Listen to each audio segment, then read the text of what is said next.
तोहरे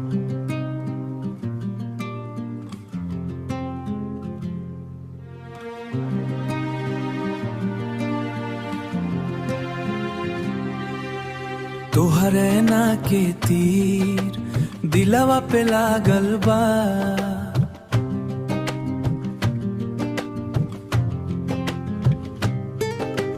पहिला नजरिया में सजना मनवा भागल बा। हंसी तोहर चांद जैसन रतिया चमकावे, तोहरे बिनाए जान दिलवा ना लागे।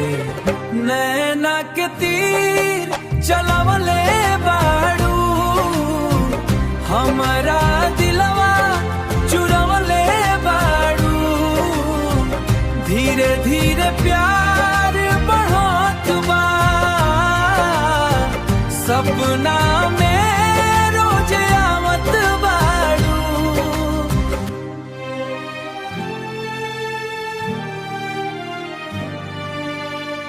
चूड़ी के छन छन दिल के धड़कन, तोहर नाम ली है हर धड़कन।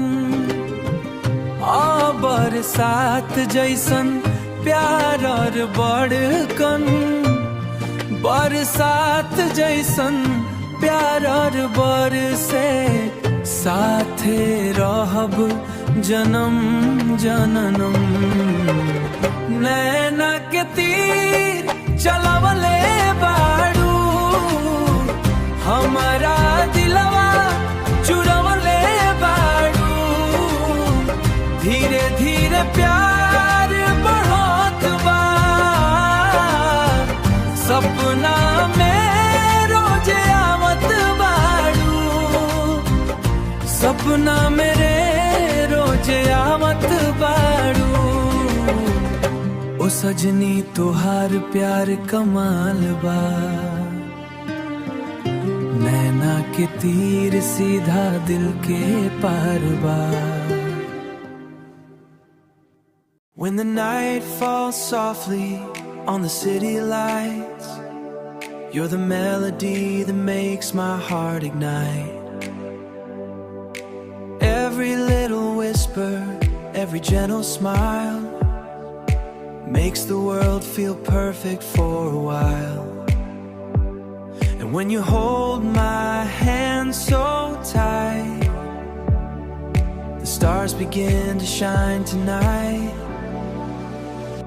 I see moonlight in your eyes, like a dream across the sky.